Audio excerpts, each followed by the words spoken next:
On this episode of ResiWeek, we talk the state of home theater, Orro and RTI, and how upselling hurts. All this and more on this episode of ResiWeek. The network for the AV industry. What are you listening to? This is AV. This is AVNation. This is AVNation. This is ResiWeek, episode 333, Mini Mansions. Support for AVNation is brought to you by Daylight, the leading producer of high-quality projection screens worldwide. Welcome to this episode of ResiWeek. This is your weekly roundup of all the latest news and stories for the residential AV industry. I'm your host, Matty Scott for AVNation.tv, and this week I'm pleased to be joined by two of my good friends. First, we have Mr. Jeremy Glowacki. He's the executive editor of Residential Tech Today. How you doing, Jeremy?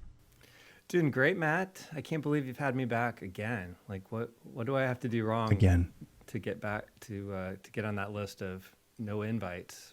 You're on probation, man. Don't even worry about it. Now I am? Okay. You're one strike away. Okay.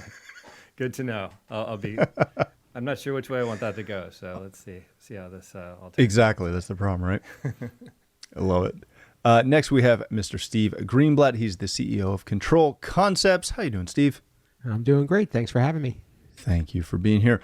All right, gentlemen, we are going to kick today off with a story that comes to us from CE Pro and a good friend of the show, Mr. Jason Knott, the state of the home theater systems market. Read through this. There's a absolute ton of information in here, and I'm going to preface this. They are using the definition of home theater that the construction industry uses that stipulates, and I quote if I can find it real quickly, surround sound and a minimum 42-inch display. So we'll get into kind of why that matters in a minute. But again, there's a absolute ton of information in here as far as locations, dedicated price points, multi-purpose room price points, what the averages are. They are both up, which should surprise no one. Dedicated spaces are up to around $50,000 US. Median multi-purpose is up to around $27,500 from 17 or so. I'm sure that's a combination of labor, materials, products, etc. The other real interesting case that, again, should surprise no one, but it is interesting to see, is that there's a boatload of projects out there that are either being delayed or in process or being pushed off a little bit just because we can't get gear to finish these rooms. So again, that should surprise no one. Jeremy, let me start with you on this one. Should any of these numbers concern us? Is there anything that's a big takeaway from this? I'm personally a little surprised that multi-purpose, the average multi-purpose room has gone up like 10 grand, which, when I think multi-purpose and think about kind of that great room, I don't have a ton of clients personally that are willing to spend, 25 grand into a room off the kitchen. So I know this is a really wide margin when they start talking multi-purpose rooms, but are there any numbers here that really stick out to you or that are concerning to you? I actually was almost expecting the numbers to be higher, at least for the dedicated home theater, because just anecdotally, I've never been a good statistics gatherer as my job goes. I'm more stories and anecdotes and conversations and networking with folks, and just across the board, anyone I talk to, dedicated theater is back for the industry. It's not something that is fading away like it had been for a while, where it was only multi-purpose rooms that you were talking about. However you define that, or however they define that, most of them would say it's a family room situation. Always a lot bigger than 42-inch television. That's kind of crazy that's even still viable in the statistics there. But what you see as a home theater defined as surround sound with a big screen, in a family room setting, or maybe it's a rec room type of thing. But when you hear dedicated theaters on the upswing, and it could simply be we had none last year and we had one this year and it's a really big project, or it could be we've done 5 this year, which is just crazy because maybe we do 1 in a year. That's what I keep hearing from people. Mm-hmm. So when you see it on a stat, you're talking about a lot of people, I would assume, responding to this survey. So there just is a lot of variability in the industry. I believe like what you see and talk about in your market may be different because it's a more conservative area.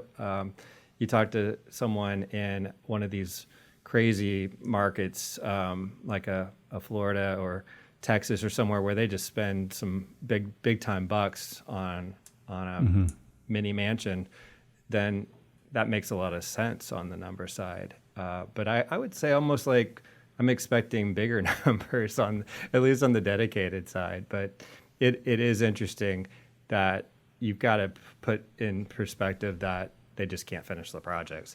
And some of them saying, we would have done more if we could have gotten the equipment to do it.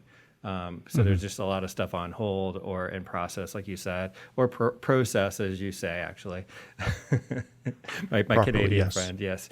But yeah, that's how we say it correctly here. You do, yes. It's very proper. Proper. Why did you say proper?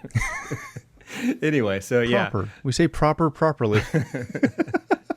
So yeah, and I'd say that that's probably been the one factor, and it's a big factor that just held this all in check, is that you can't get it done, and you can only do these projects so fast. So on the whole, it's a good thing. They're doing well. The industry is selling entertainment spaces, but until the supply chain catches up, it's going to be it's going to have a governor on it a bit, you know? Mm-hmm. Yeah, I don't think you're wrong on that. Steve, to quote one of my favorite Reacher idioms, details matter, right? My concern with anything like this is that the terminology really matters. And I would argue, I don't think I could find a single person in the industry who, if I said, does a home theater include a subwoofer? Can you have a home theater without a subwoofer? I don't think I could find anyone who would be like, oh yeah, totally. You have to have a subwoofer to qualify as a home theater, and yet in this, only 79% of them, which again is the majority, but only 79% of them say that they include a subwoofer. How do we navigate trying to explain any of this and these concepts to customers when their terminology and the building community's terminology differs so much?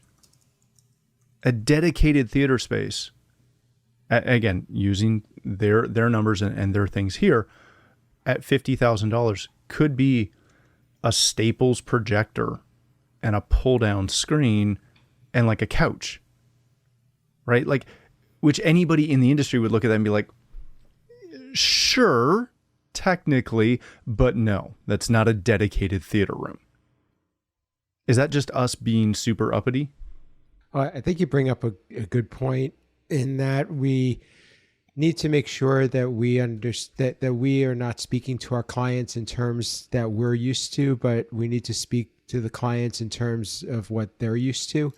And whatever they choose to call it, I think is right, because it's what it means to them. And sometimes a home theater to somebody can be something that they're very proud of, and that it is just an elevated media room or an elevated watching space where they've outfitted the entertainment to be a little bit more than what they had previously. That could be something that they really take a lot of pride in, and they are. It could be a very big investment. So what it's doing is it's opening up this industry and this market to a bigger crowd. When we think of a dedicated theater, as you said, you think of theater seats, and you think of the concession stand, and you think of the curtains and the lights and something reminiscent of a classic theater. But that's what we're used to, because we've become a little bit numb to some of the average systems. But if you're looking at communicating it to an outsider from a sales perspective or to a builder, it gets a little bit more difficult, and maybe there isn't a term that we should place on it, but more so characteristics. So what is this space? What is this space intended to do? And I think that's a lot of times what gets lost in what we do from a custom perspective is sometimes we get lost in some of the details and don't necessarily focus on what the client and the user really needs. Yeah, that's a really good point. All right, gentlemen, let's change topics for a second. This comes to us from a Residential Tech Today. RTI now integrates with Orro Intelligent Lighting Control System. I've actually got some Orro in my house right now. I believe, Jeremy, you do as well.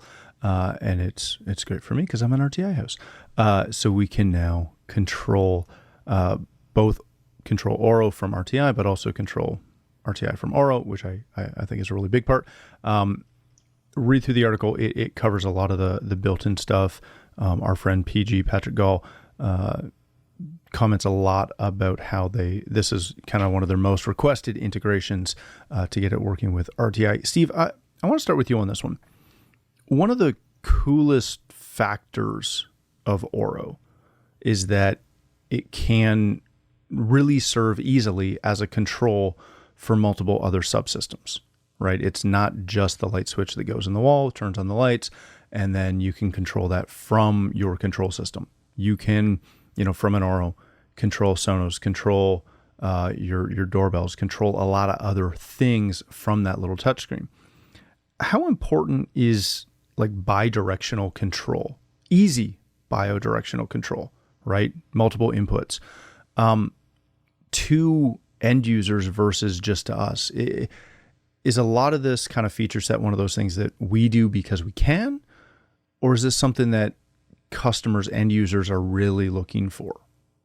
So I may need a clarification, but when I think of bidirectional control, I think of control and getting feedback. But I think of what you're describing is more so you can be a control system as well as an endpoint, if you will. So like what you're saying is you Sorry, can... I didn't go too programmer specific for you. Well, so your point is very important, and when it comes down to terminology, right? Just like we said, but what you're saying is really important because there's a lot of products these days that have a control element built into them, and while they can be a dedicated product and they can be very purpose built, they also can talk to other things. And then what's nice is, and this is the case here, where you could take you could actually expand the capabilities to integrate with other products through a third-party control system, which is what's happening here, and that's where an API comes into play, and that's where drivers and modules are very critical. That's something that's I'm very big on, but is really making it easy for an integrator to connect products together without having to know all of the intricacies of how a device communicates. But having the capabilities to both be self-contained as well as go outside and talk to other products is really critical because it provides a lot of flexibility. And what I would add to this, though, is that it's important for the manufacturer to really demonstrate that and provide examples of how that's done, because it's one thing to say that it's done, but it's another thing to show how it can be applied. Yeah, and how to use it properly, right? Yeah, so what are the use cases? What are the possibilities? Because it's not always easy to understand or easy to visualize what you can do without seeing the examples. Yeah, that's a great point. Jeremy, this one kind of it touches an interesting point for me. And as I disclosed off the top, our company, my personal company, we are an RTI house. And we see lots of cool products that come to the market in the space. And quite often, they are fully integratable with the two big players. And if you're a Lawn, if you're RTI, if you're URC, if you're Savant, sometimes even, you may not get that integration. You may not get control. You may not have any options to work with some of those products that, again, our customers might be seeing and they might be looking for that. And then all of a sudden, you as an integrator seem to be not as good as another integrator who uses a different platform. How important is it for brands specifically to broaden the reach of their integration? Well, I think it's being responsive to the channel that's really important. And in this press release, this news story, our friend PG mentions that one of their most requested automations or integrations, is RTI, which I was happy to see that. I root for these like smaller control brands that you don't hear a lot about. I keep up with RTI quite a bit, but you do think of those two bigger names being like Crestron and Control 4. Obviously, Savant is big up there too, but still a relatively younger company than the other two brands. And sure, I think that as you develop a brand like Orro, you're going to cater to the bigger names first. Those are the most important. Mm-hmm. And then you kind of just have to do a cost benefit, I guess, analysis and say what really matters next, and do we need to be everything to everyone and be available to all these integrations or not? And so I think eventually our industry is so small enough where I think you need to be flexible to work with all the names that exist. It's not a huge list. And I think what we're forgetting is they also went to, work with getting Amazon connected as well early on. So that's a big one. But I do think that it's important as you become a player and want to be relevant in the CI channel that you have to play with all of these control brands. It's not complete unless you do. And you look at then what's the benefit for these brands to work with Orro, and they see this new lighting control kind of more entry level opportunity, I guess. There's a more affordable aspect to getting into lighting control if you're not a Lutron dealer per se, or Crestron, or one of the big brands, Vantage. You can get into lighting control in a smaller way, or have clients who just want to try it out. Orro will give you a chance, and then you can do the room detection and things that are really unique to Orro. You and I have had experience with that. It's been sort of an evolving, developing thing as far as what do you want it to do, how much do you want it to be responsive to you. But what they're saying here with RTI is it, like you were talking about the two-way communication, it can trigger some automation in RTI with the room detection. So there's some stuff that an experienced integrator can utilize and properly present to a client and say, this is something you might want to try out if you haven't done lighting control before, or if you want to do it a different way. Orro has a slightly unique way of handling lighting control and room detection. So I think there are presence detection, I guess is what it's called. But I just think it's great to see RTI getting some attention here. And I think they've been doing a lot to develop that brand. So perhaps that's been part of what made this possible as well. Good leadership there. Yeah, it's true. Just before we move on to our next story, Steve, let me ask you one just quick question that hopefully you can answer. I know you can, but you'll understand. With essentially most new products coming with an IP-based API, is it that complicated? Like we have what? 6, maybe 7 main platforms in residential. We have maybe 12 to 15 in commercial. Is it that hard to write a module? Is it that expensive?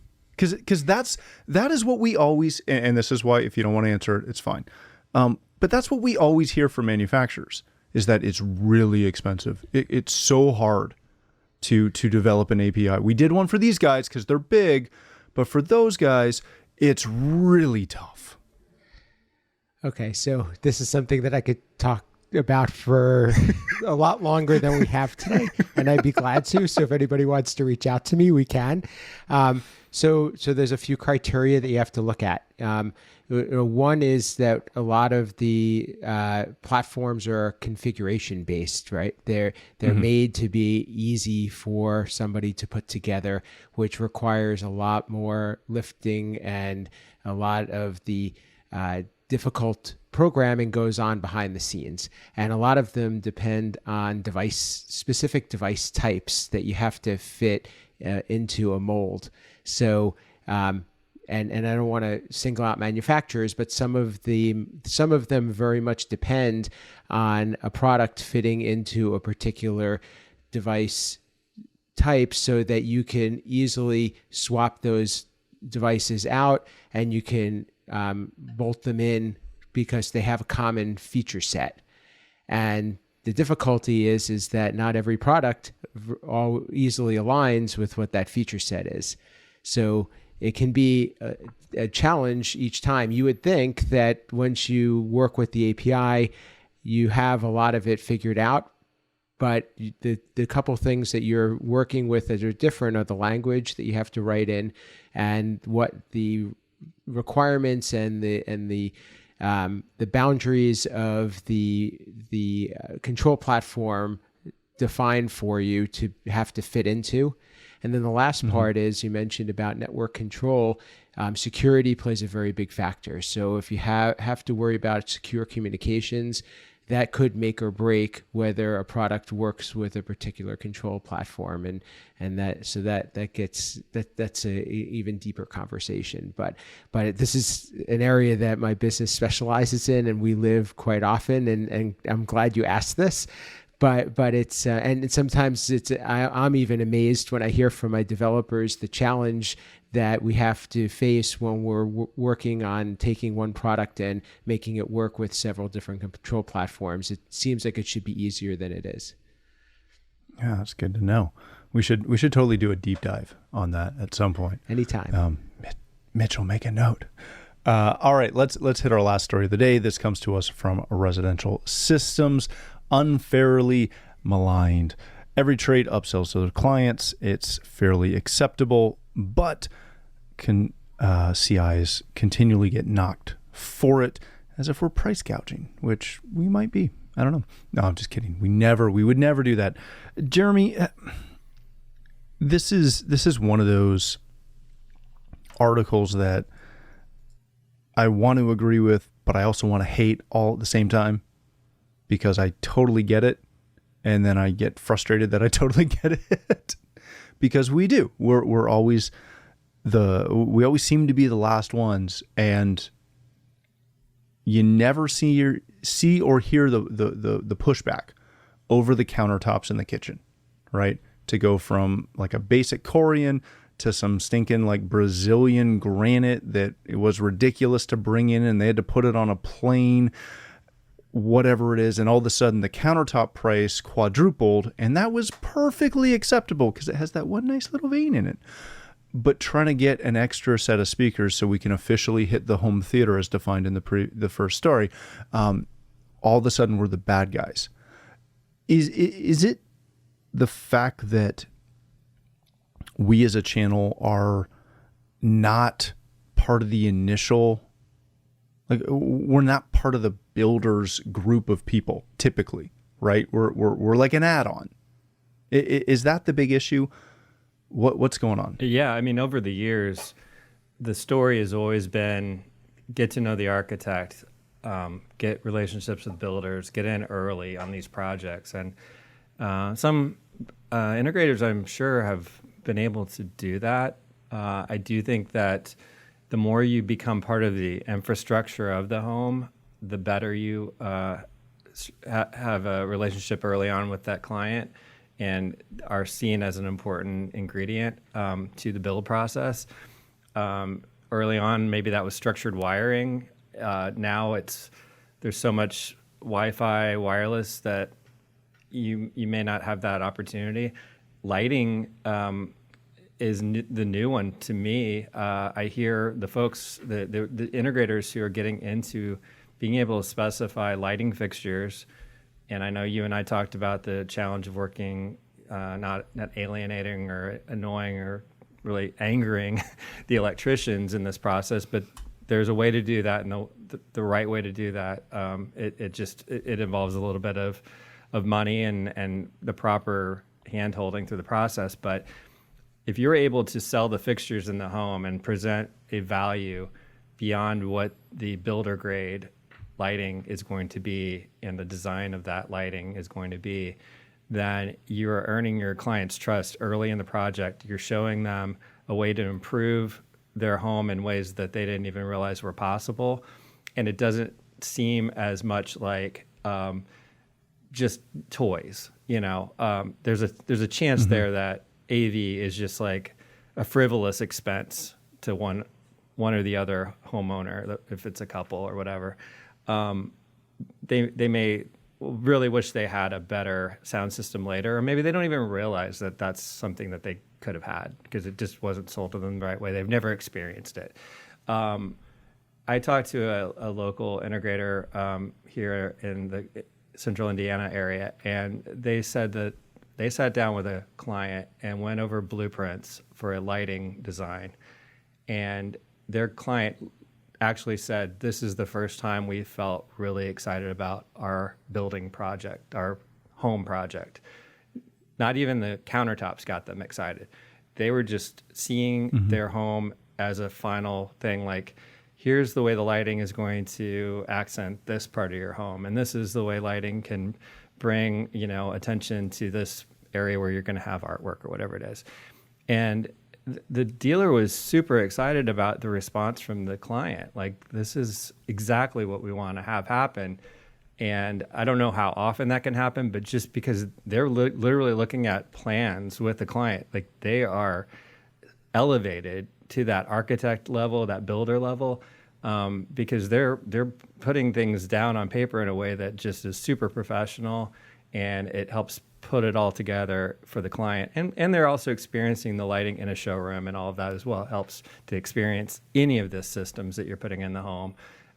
But to get in early like that, you don't feel like you're being nickel and dimed or added on later after you've already spent a ton of money.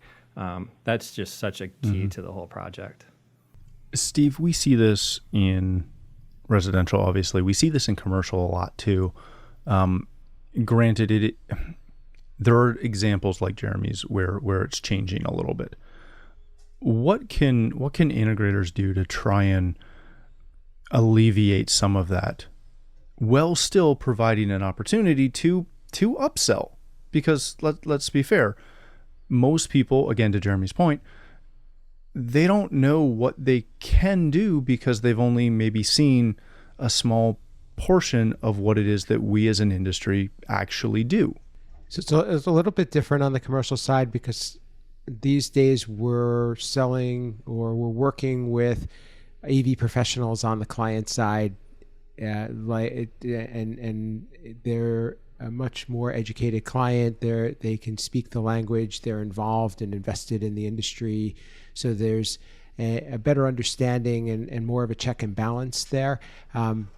But for so long, we've always wanted a seat at the table and wanted to get in as early as possible, just like Jeremy is saying. And so I think that's consistent on the commercial side as well as the residential side. For me, it comes back to making sure that we do more listening than talking, ask probing questions, try to understand what's important to a client, make sure that they don't feel like they're being sold, even though you want to consult with them or coach them or guide them. Talk with them about the implications of their decisions so that they can understand the trade-offs if they choose to go one direction or another, and just treat them respectfully. But I think Jeremy said this early on, it's about trust. And when the trust is there, I think a lot of the tension comes down, that we're both trying to get to the same point, get to the same result, and we all are trying to achieve a working project and a happy client. I mean, I think that should always be rule number one. All right, gentlemen, let's wrap it there. Thank you both so much for joining us. Steve, if people want to connect with you, learn more about Control Concepts, where can they do that? For me, you could reach me on social media at Steve Greenblatt. Control Concepts can be found at controlconcepts.net. And of course, you can find me on AVNation on A State of Control with my partner, Rich Fregosa, where we talk about control programming and automation. That's my passion about talking about APIs and other things of that nature. So please check that out. And also feel free to reach out. I'd be glad to talk about all of that at any time. I love it. Jeremy, my friend, if people want to connect with you, learn more about residential tech today, or your Resi Tech Talks, where can they do that as well? Yeah, restechtoday.com is our website, and you can read all our editorial there and check out our links to the podcast, the Residential Tech Talks. And we do a lot of biographical interviews with folks from the industry and from the tech community around us. So it's a fun place to go once a week. And if you need to find me personally, probably the easiest is LinkedIn. Just look me up there and develop our group a little bit more, because that's a great place to interact as well. Yeah, you just had our good friend, our mutual friend for all of us, Heather Sidorowicz, on that, which was a fantastic episode. Yeah, she was my my Resi sort of voice, or whatever you want to call it, from Infocom, and did a great job there. She's mostly commercial, but she still has a passion for the Resi side, and it's like I told her, having her go there is a lot better than having me have to go there. Since I'm so Resi focused, it's a lot for me to take in. Excellent. All right. Thank you again for joining us. If you'd like to connect with me, you can find me on Twitter at Matt D. Scott and most other social platforms. But more importantly, please visit avnation.tv, where you'll find this show as well as a wide variety of other shows with all the verticals that we cover. When you visit the website, please take a moment to check out our supporters. We are extremely thankful for their support and ask that you check them out as well. Thanks again for watching. That's all the time we have for this episode of ResiWeek.